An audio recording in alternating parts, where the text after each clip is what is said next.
वहां पे आगे आपको कैसा लगा? Please Sachin sir.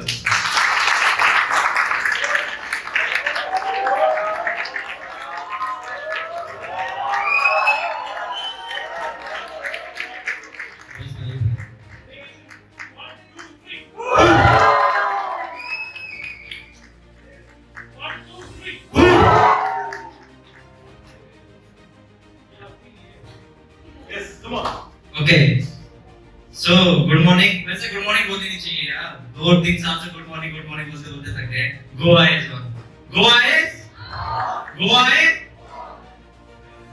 पीछे से तो आवाज ही नहीं आ रही है भाई, बोल लो ब्रेकफास्ट खाया है? गोवा इज भाई, और पीजिए चाय, बिस्किट नहीं खाएगा चाय के साथ? एक बार हर एक टेबल से आवाज आनी चाहिए, गोवा इज। बहुत बढ़िया। तो दोस्तों, मेरी भी जिंदगी कुछ ज्यादा स्पेशल तो रही नहीं है। लोग जिंदगी के साथ खेलते हैं, लेकिन जिंदगी मेरे साथ खेल रही है। आप पूछो कैसे? ऐसा आवाज भी नहीं निकल रही भाई, आवाज निकलनी चाहिए, दम आना चाहिए कि इतना भी मत जाओ, वाले के पूरे निशाने करके आ रहे हैं। कैसे मैं बताता हूँ, ज्यादा खास तो नहीं रही, नॉर्मली सी बात है। जब मैं मतलब लाइफ की जब मैंने स्टार्टिंग या मतलब इस प्लेटफॉर्म से आने से पहले अगर मैं बात करूं, और मैं कहूंगा कि हम सबको, मैं अपनी स्टोरी से कुछ रिलेट भी करना चाहूंगा, मजा भी काफी आएगा। जैसे मैंने बोला कि जिंदगी ने काफी मेरे साथ खेला है, मतलब लोग तो अपनी जिंदगी के साथ खेल रहे हैं, कोई कुछ कर रहा है, कोई कुछ कर रहा है, लेकिन जिंदगी काफी मेरे साथ खेल रही है। अब वो कैसे खेल रही है वो मैं बताता हूँ, बस अपना दिल और दिमाग खोल के सुनो। कैसे सुनेंगे भाई? आवाज भाई, सच कह रहा हूँ, जसनीत भैया से 10 मिनट का ब्रेक और लेना पड़ेगा मुझे। मेरे दिमाग और कान भी खोल। हाँ, क्या बोलना है? दिल, दिमाग और कान पक्का खोल लिया? देखा ना भाई, खोल लिया क्या? दिल और दिमाग खोल के सुनना। और मैं बताता हूँ कि स्टार्टिंग मेरी हुई बड़ी शानदार तरीके से, और मैं थोड़ा पीछे लेके चलूं तो नॉर्मल सी बात है, जब मैं 10th में था, जब मतलब 8th क्लास में था, तब हमारे मतलब जिस स्कूल में मैं जाया करता था, तो 10th क्लास में ना हमें स्कॉलरशिप मिला करता मिली करती थी 15,000 रुपए की, मतलब 15,000 रुपए की हमें स्कॉलरशिप मिला करती थी। उसके लिए बस हमें क्या अच्छा करना पड़ता है? परफॉर्मेंस। सही हूं? परफॉर्मेंस अच्छा करना पड़ता है, और अब तुम्हें क्या मिल जाएगी? स्कॉलरशिप। तो मैंने काफी तैयारी करी, अच्छा प्रयास किया। जैसे ही मैं स्कॉलरशिप की तरफ पहुंचा, जैसे ही मैं 10th क्लास में आया, जैसे ही मैं जिस स्कूल के अंदर 10th क्लास में आया, तो 10th क्लास में आने के बाद जो स्कॉलरशिप थी वो हो गई बंद। मैंने बोला बहुत बढ़िया, यही तो होना था मेरे साथ। मैंने बोला चलो ठीक है, शायद हमारे नसीब में ना हो, बोलते हैं ना कि जो नसीब में ना हो वो मिल नहीं सकता। स्कॉलरशिप नहीं मिली, कोई बात नहीं, अगला और जाते हैं। उसके बाद हम 10th करने के बाद आ जाते हैं 11th 12th में, जहाँ हमें बोला जाता है कॉलेज। मतलब हमारे यहाँ क्या होता है कि जो बड़ी बड़ी स्कूल्स होते हैं उन्हें कॉलेज बोलने लग जाते हैं, जो 11th 12th होते हैं। उसके बाद मैं जब 11th में आया तो एक लड़की से प्यार हो गया। मुझे सच में पता था, लड़की की आवाज सुन के ना तुम्हारी आवाज निकल जाएगी। वैसे नहीं निकल रही थी आवाज, मैं बोल रहा कैसे, तब तो पूछा नहीं जा रहा था कैसे, अब निकल रही है। एक लड़की से हुआ प्यार, चलने के बाद 2-4 महीने चलने के बाद मैंने सोचा चलो इसको प्रपोज कर देते हैं। मैं जैसे ही इसको प्रपोज करने के लिए पहुंचा, उसने बोला बस तू 1 घंटा लेट है, बस तू 1 घंटा लेट है, बस अभी अभी मैंने किसी को बोला है जो ऊपर की साइड दे दो। भगवान तो सही ले रहा है मेरी अच्छे से। मैंने बोला चलो ठीक है। मैं जब उस टाइम पे गेमिंग का बड़ा शौक था और मैं क्रिकेट खेला करता, उस टाइम में स्टेट भी खेल चुका था, नेशनल की मेरी प्लानिंग थी। मैं नेशनल क्रिकेट जब खेलने का मैंने जब प्लान बनाया, और मेरा अंडर 19 का सिलेक्शन था। मैं जब अंडर 19 के सिलेक्शन में क्रिकेट के लिए पहुंचा तो वहां पे आधार कार्ड मांगा गया। मैंने आधार कार्ड दिया, मैंने कहा ठीक है भैया सिलेक्शन दे दो मेरा। अब मैंने जैसे ही सिलेक्शन के लिए दिया और आधार कार्ड दिया, सिलेक्शन वाला बोलता है बस तू 1 दिन जल्दी पैदा हो गया, तुझे 1 दिन पहले पैदा होना था, जल्दी पैदा हो गया। मैंने कहा भाई सही है, तू सही खेल रहा है। अब भाई बेचारा थक आके क्या करता, 10वीं से ही मेरी जिंदगी मजे ले रही है, आगे भी आया। मैंने कहा चलो कोई बात नहीं। अब मैं आता हूँ कॉलेज में, कॉलेज भी क्यों, अभी 12th में आता हूँ मैं भी। अब 12th में आप सबको पता है कि हमें 85% गॉड करने पे कम से कम 25,000 रुपए मिलते हैं। मिलते हैं? क्यों मिलते हैं? लैपटॉप लेने। भैया मुझे लैपटॉप नहीं लेना, मुझे अब कुछ और लेना था। मैं ड्रीम्स हमारे होते हैं ना, ड्रीम कि भैया घर से पैसा ना मांगना पड़े और कुछ हमारी जेब में पैसा आ जाए।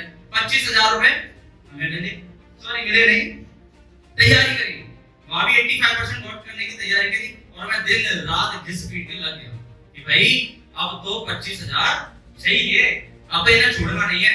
वैसे ही तो जिंदगी इतना खेल रही है, अब नहीं खेलने देंगे। थक हार के सच बता रहा हूँ 85 नहीं, मेरे 12th में 88% आए और मैं जैसे ही पहुंचा और मैं 88% आए तो मैं कम से कम जयपुर की ट्रिप करने चला गया। इसमें बढ़िया आवाज आ रही है? मैं जयपुर की ट्रिप करने चला गया। अब मैं जैसे जयपुर की ट्रिप करने गया और मैं जैसे वहां से वापस आ रहा, एंजॉय कर रहे, भैया भाई पार्टी साड़ी करके वापस आ रहे, वैसे ही एक न्यूज़ आती है, मम्मी का कॉल, सॉरी मम्मी का नहीं, मौसी जी का कॉल आता है। वो बोलती है दादा मुझे 25,000 मिल देना, सरकार ने बंद कर दिया। मैंने बोला नहीं सही है, मतलब ये भी नहीं, मैं उस टाइम पे ऐसा लग रहा है कि मैं फिर से ऊपर देखूं, मैं गाड़ी में बैठ के ऊपर देख रहा हूं भाई और क्या चाहिए, कुछ नहीं, आगे चलते हैं। आगे चला, आगे चलने के बाद कॉलेज में पहुंचा मैं, और कॉलेज में मुझे पहले से ही पता था कि 3 साल जो कॉलेज कर रहे हैं वहां पे भी हमारे लिए स्कॉलरशिप रखी जाती है। जो बच्चे अच्छा परफॉर्मेंस होते हैं, आवाज आ रही है जी, हमें आगे पहुंचा। अब मुझे पता था कि भैया हर साल 10,000 मिलना है, तो भैया 30,000 अपने पक्के, अब तो भैया ही चाहिए। हमें जैसे ही बस फॉर्म भरने पहुंचा, सर ये लो मेरा फॉर्म, सर स्कॉलरशिप बंद हो गई। हाँ जी, क्या सरकार भी चेंज हुई थी, 12 सरकार चेंज हुई थी, लेकिन कॉलेज से सर कॉलेज से हटा दिया गया था कि स्कॉलरशिप अब देंगे। वो भगवान को देख रहा हूँ मैं। अब 3 साल की स्कॉलरशिप है, अब मैं सच में बोलूं क्या चाहिए मुझसे, क्या निकाल के दूं? ऐसे ही चलते चलते चलते रहा और एक ऐसा दौर आया कि पापा ने भी मुझसे बोल दिया। अच्छा उसके बाद भी मैं जॉब के लिए अप्लाई किया और मैंने जब एसएससी सीजीएल क्वालिफाइड किया और मेरा जब जॉब का लेटर आया कि यू आर एलिजिबल और आपको सिलेक्ट किया जाता है, और घर में खुशी का माहौल था, मिठाइयां बढ़ गई थी, सारी चीजें हो गई। कोविड आया, कोविड-19 के बाद 2 महीने के बाद एक लेटर और आता है कि आपको हम नौकरी के अंदर नहीं ले पाएंगे। मैंने बोला बॉस वैसे भी 10वीं से खेल ही रही है जिंदगी, आप भी खेलो। उसके बाद सारे रास्ते हो गए बंद। अच्छा ऐसी जिंदगी किसकी है जो खेल रही है? खेल रही है, सही में खेल रही है, तो मैं बोल रहा हूँ राइट प्लेटफॉर्म पर। उसके बाद चलते गए और मैंने एक डिसीजन लिया, लेकिन डिसीजन लेने से पहले हमारे पापा जी सामने आ गए और पापा जी ने बोला अब मैं तेरा खर्चा नहीं उड़ा सकता। उसके बाद मेरी जेब में तो कुछ था ही नहीं, जीरो का जीरो, कुछ भी नहीं था। और नॉर्मली सी बात है कि जब पापा, मतलब नॉर्मली सी बात है जब तुम्हारा कोई बैक एंड में सपोर्टिव होता है, अगर वो सपोर्ट ना करे तो सोच के देखो कैसा लगता है, कैसा लगता है। उसके बाद मुझे रियलाइज हुआ कि सचिन अब तुझे अपनी दम पे कुछ करना ही पड़ेगा। उसके बाद स्टार्ट किया और सबसे एक स्टोरी से रिलेट करना चाहूंगा आप सबको कि नॉर्मली सी बात है मेरी लाइफ में जब स्टार्ट हुआ और मैं यहाँ तक पहुंचा, और मैं एक स्टोरी से और आपको समझाने की कोशिश करता हूँ कि एक मतलब गरीब परिवार के लड़के और उनके पिताजी होते हैं, उनकी हालत बिल्कुल ठीक नहीं होती। एक रेस्टोरेंट के अंदर खाना खाने जाते हैं, और गरीब परिवार के अंदर क्या होता है कि भाई वो ऐसी जगह देखेंगे कि हमें क्या मिल जाए, सस्ता खाना मिल जाए। एक ऐसे रेस्टोरेंट के अंदर चले गए जिसकी दीवार टूटी हुई थी, पंखा गिरा हुआ था, टेबल साफ नहीं थी, और नॉर्मली सी बात है उसका जो किचन था वो साफ नहीं था, स्टाफ नहीं था। तो नॉर्मली सी बात है उन्होंने वहां पे खाना खाया, और खाना खाने के बाद जब ओनर बिल लेके आया और ओनर से उन्होंने पूछा कि सर आप इस रेस्टोरेंट को अच्छा भी बना सकते हो, लेकिन अच्छा क्यों नहीं बना रहे हो? उन्होंने एक बात बोली ओनर ने कि सर वो बाहर ट्रक देख रहे हो ना, एक ट्रक ना खड़ा हुआ है, ये ट्रक जब चलता है मुझे पैसा कमा के देता है, इसलिए मैं रेस्टोरेंट में काम नहीं करता। तो उसके जैसी उन्होंने वो सुना, मतलब जो गरीब परिवार के जो लड़के और पिताजी बैठे हुए थे, उन्होंने सुना, खाना खाया, बिल दिया और बाहर निकले। बाहर निकलने के बाद उन्होंने उस ट्रक का इंजन खराब कर दिया, ऐसा खराब किया कि वो सही हुआ नहीं। 5 साल के बाद वो लड़का उस होटल के या उस रेस्टोरेंट के सामने से जैसे ही निकला, निकलने के बाद हुआ क्या कि देखता है कि जो पहले उन्होंने जहाँ खाना खाया था, जो रेस्टोरेंट था, वो पूरा बनके तैयार हो चुका, और ऐसा तैयार हुआ कि इतना लग्जरी लग रहा कि उससे रहा नहीं गया। वो अंदर जाके पूछा ये सब हुआ कैसे? तो सोनर ने बताया कि एक रात मेरा ट्रक बिगड़ गया और ट्रक बिगड़ जाने की वजह से मुझे पैसे की जरूरत पड़ी कि भाई अब तुझे कुछ करना पड़ेगा। तो मेरे पास ऑप्शन था क्या, रेस्टोरेंट, कि मुझे करना है। और उसके बाद मैंने यहाँ फोकस लगाया, डेडिकेशन लगाया, और लगाने के बाद मैं अपने उसको रेस्टोरेंट को बिल्ड कर पाया।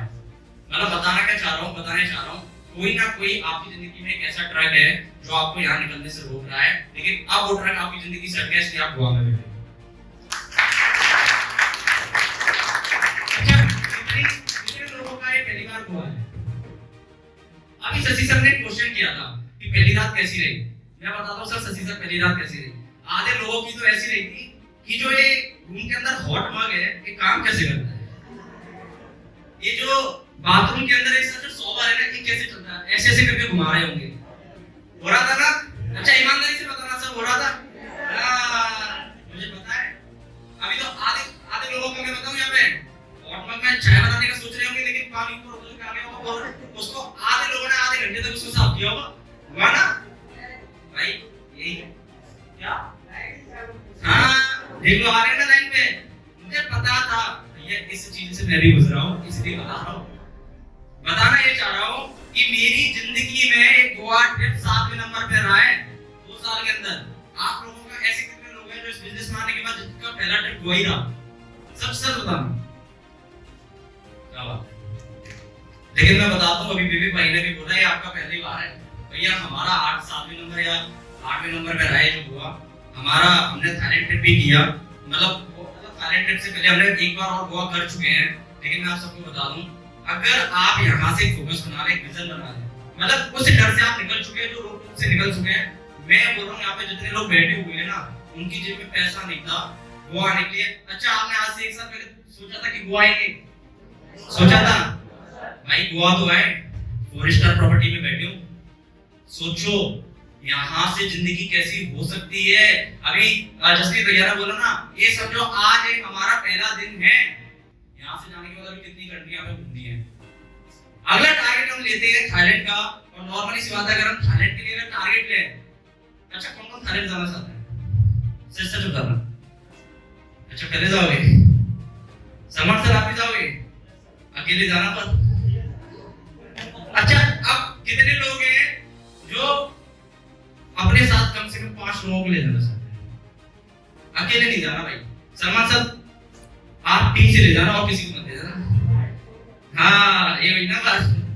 चलो तो पक्का हम आज से एक टारगेट लेते हैं, मेरी बात सुनिए, और आज से हम एक विजन बनाते हैं। क्योंकि गोवा में आकर के हमने देखा, हमने विजिट किया कि इतनी बड़ी प्रॉपर्टी के अंदर अगर हम इस तरीके से सेलिब्रेट कर सकते हैं, तो सोच के देखिए अगर यही प्रोग्राम हम थाईलैंड में 600 लोगों का, यानी अगर हम इसको 10x कर दें, अगर हम 600 लोगों का सेलिब्रेट करें, तो हम थाईलैंड में क्या कर सकते हैं? तो हम एक आश्वासन देते हैं, हम रवि सर और शशि सर को एक बात बोलते हैं कि सर हम यहाँ जितने 60 लोग बैठे हुए हैं, अगर आप हमारे साथ हो तो हम भी आपके साथ हैं। लेकिन एक बात और बताता हूँ, एक पॉइंट और क्लियर कर देता हूँ, हर जगह साथ नहीं है। मैं एक इंसिडेंट और शेयर करना चाहता हूँ। जसप्रीत भैया, मैं मोरेना स्टेज पर था, मैंने एक बात बोली एक पर्सन को कि मैं आपके साथ हूं, मैं हर जगह सपोर्ट करूंगा। मेरा दोस्त ही था वो, उसकी शादी होने वाली थी। अब शादी तो होने वाली थी उसकी, वो बोल रहा भाई सारा काम तुझे संभालना है। मैंने कहा ठीक है भाई, तेरा भाई खड़ा है, क्योंकि बोल रहा है भाई स्टेज पे, उसने बोला तूने स्टेज पे बोला था तू सपोर्ट करेगा। मैंने कहा ठीक है भाई।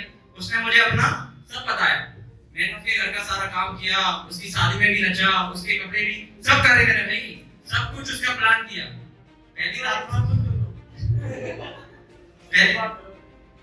रात को बोलता है सचिन तूने सपोर्ट कब हो रहा था? तो भाई रवि सर, शशि सर, हम जितने लोग हैं, हम सारे लीडरशिप आपके साथ सिर्फ बिजनेस के साथ खड़ी है। और हम वादा कर रहे हैं 60 लोग अगर बैठे हुए हैं, विजन लेके अगर गोवा के बाद अगर थाईलैंड का सोच रहे हैं ना, तो कसम खा लेना भाई कि हम यहाँ से अगले साल, मतलब 1 साल के अंदर हम कम से कम 600 लोगों का प्लान करेंगे थाईलैंड। और हम जाने वाले डेफिनेटली, हम सोच ही रहे हैं, हम यहाँ पे साइन करते हैं कि हम 1 साल के अंदर थाईलैंड जा रहे हैं। Thank you so much, thank you.